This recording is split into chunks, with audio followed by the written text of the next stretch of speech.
మనకి ఇప్పుడే ఒక వార్త తెలిసింది. మద్దతు చెరువు సూరి రక్తమూడుతూ ఇప్పుడే అపోలో ఆసుపత్రికి చేరుకోవడం జరిగింది. ఆ విజువల్స్ టీవీ ఫైవ్ లో ఇప్పుడు మనం ప్లే చేస్తున్నాం. అయితే ఏం జరిగిందనే విషయం మాత్రం తెలియదు కానీ ప్రస్తుతానికి మద్దతు చెరువు సూరి పరిస్థితి చూస్తుంటే మాత్రం ప్రాణాపాయ స్థితిలో మాత్రం ఉన్నట్టు తెలుస్తుంది. ఆయన తలకు గాయం కనిపిస్తుంది. అలాగే నోట్లో నుంచి రక్తం కక్కుతున్న సన్నివేశాలు, అలాగే కారంతా కూడా రక్త మడుగులో సూరి ఉన్నట్టు దృశ్యాలు కూడా మనం చిత్రీకరించడం జరిగింది. మొత్తం మీద ఇప్పటి వరకు వాళ్ళ సన్నిహిత వర్గాలతో మనం సంప్రదింపులు జరపడం జరిగింది, మాట్లాడడం జరిగింది. అయితే దీనికి సంబంధించి వాళ్ళ సన్నిహితులు ఇది ఒక రోడ్ యాక్సిడెంట్ జరిగినట్టుగా మనకు వెల్లడిస్తున్నారు. అయితే అంతకుముందు మనకు అందిన సమాచారం ప్రకారం మద్దతు చెరువు సూరి పైన తుపాకీ కాల్పులు జరిగినట్టుగా తెలిసింది.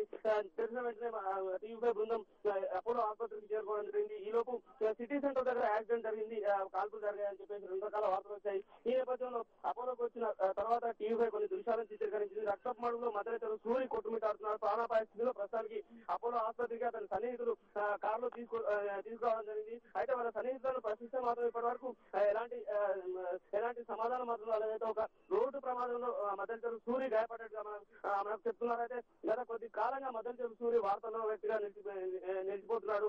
జైలు నుంచి విడుదలైన తర్వాత సంచలనాత్మకంగా మద్దతు చెరువు సూరి మారని చెప్పొచ్చు.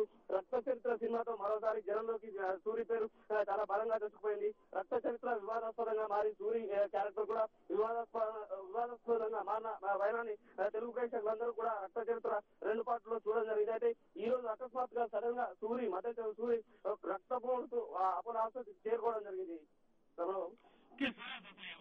వ్యక్తం చేస్తున్నారు. అలాగే ప్రస్తుత పరిస్థితి ఏంటి ఆయన ఆరోగ్యం? ప్రస్తుతానికి అయితే మనకు ప్రాథమిక సమాచారం అందిన దాన్ని బట్టి రోడ్డు ప్రమాదంగా దీన్ని అభివర్ణిస్తున్నారు సన్నిహితులు. అయితే మనకు ముందస్తుగా సమాచారం అందిన దాన్ని బట్టి మద్దతు చెరువు సూరిపై తుపాకీ కాల్పులు జరిగాయి, సిటీ సెంటర్ సమీపంలో తుపాకీ కాల్పులు జరిగాయని చెప్పేసి తెలియడం జరిగింది. సిటీ సెంటర్ నుంచి వెంటనే మద్దతు చెరువు సూరిని అతని సన్నిహితుడు మధు అపోలో ఆసుపత్రికి తరలించడం జరిగింది. అపోలో ఆసుపత్రిలో వెంటనే స్ట్రెచర్ పై ఎక్కించుకొని ప్రాణాపాయ స్థితిలో ఉన్న మద్దతు చెరువు సూరిని అపోలో లోపలికి తీసుకోవడం జరిగింది. ఈ లోపు అయితే సిటీ సెంటర్ దగ్గర అసలు ఏం జరిగింది, తుపాకీ కాల్పులో నిజంగా సూరి గాయపడ్డాడా లేకుంటే నిజంగానే రోడ్డు ప్రమాదంలో సూరి గాయపడ్డాడా అనేది మాత్రం ప్రస్తుతం సస్పెన్స్ గా ఉంది. ఇప్పటి వరకు ఇక్కడికి మాత్రం పోలీసులు ఇంకా చేరుకోలేదు. పోలీసుల దృష్టికి ఈ సమాచారం చేరినట్లుంది. మొత్తం మీద ప్రమాదం జరిగిన వెంటనే మద్దతు చెరువు సూరిని మాత్రం అపోలో తరలించిన దృశ్యాలు మాత్రం మనం చూడడం జరిగింది. రమాబాబు, ఓకే, ప్రస్తుతం అంటే సూరి ఎక్కడుంటున్నారు, అలాగే ఆయన అసలు హైదరాబాద్ ఎప్పుడు వచ్చారు కూడా, అసలు అనుచరులు ఎవరైనా ఉన్నారా, ప్రస్తుత పరిస్థితి ఏమిటి? అయితే జైలు నుంచి విడుదలైన తర్వాత మద్దతు చెరువు సూరి జూబ్లీహిల్స్ కార్ బాంబ్ కేసులో ప్రధాన నిందితుడు పూర్తి స్థాయి శిక్షాకాలం పూర్తి కాకముందే క్షమాభిక్షపై మద్దతు చెరువు సూరి చెల్లపల్లి జైలు నుంచి విడుదలయ్యాడు. ఆ తర్వాత పరిటాల రవి హత్య కేసులో ప్రస్తుతానికి కోర్టులో హాజరవుతున్నాడు మద్దతు చెరువు సూరి. ఈ నేపథ్యంలో సిబిఐ కూడా కొంతకాలంగా మద్దతు చెరువు సూరిని కట్టుదిట్టంగా సిబిఐకి హాజరుపరిచే విధంగా కోర్టు ఆదేశాలున్నాయి. ఈ మేరకు ప్రతి వారం 2 రోజులు సిబిఐ ముందు సూరి హాజరయ్యేవాడు. ఆ తర్వాత కొంత సడలింపు వచ్చిన తర్వాత సూరి హైదరాబాద్ నుంచి బెంగళూరు షిఫ్ట్ కావడం జరిగింది. సూరికి చెందిన ఫ్యామిలీ మొత్తంగా కూడా బెంగళూరులోనే స్థిరపడ్డారు. ఆయన భార్య, ఆయన కుమారుడు కూడా బెంగళూరులోనే ఉంటున్నారు. ఈ నేపథ్యంలో సూరి కూడా బెంగళూరులోనే ఉంటున్నట్టుగా మనకు తెలిసినంత వరకు బెంగళూరులో ఉంటున్నారు. అలాగే కొద్ది రోజులు జైలు నుంచి విడుదలైన తర్వాత హైదరాబాద్ లో ఉండే ప్రయత్నంలో పోలీసులు అభ్యంతరం తెలపడం జరిగింది.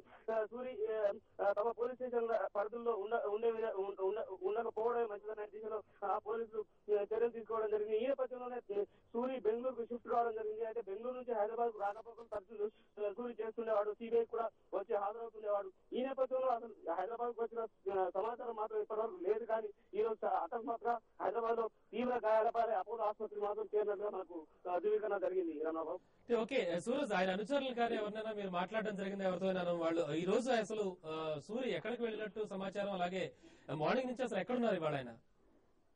జనరల్ గా హైదరాబాద్ వస్తే మాత్రం చాలా గోప్యంగా రహస్యంగా ఆయన పర్యటన ఉంచడం జరుగుతుంది. ఆయన సన్నిహిత వర్గాల నుంచి కూడా ఎలాంటి సమాచారం బయటికి రాకుండా కట్టుదిట్టంగా ఏర్పాట్లు చేసుకునేవారు. హైదరాబాద్ వచ్చి వెళ్లేది కూడా చాలా మందికి తెలియకుండా మెయింటైన్ చేసేవాడు. అయితే ఇప్పుడు మనం కొంతమంది సన్నిహితులతో ఈ సమాచారం అందిన వెంటనే కొంతమంది సన్నిహితులతో సంప్రదింపులు జరపడం జరిగింది. వాళ్ళను సంప్రదించే ప్రయత్నాలు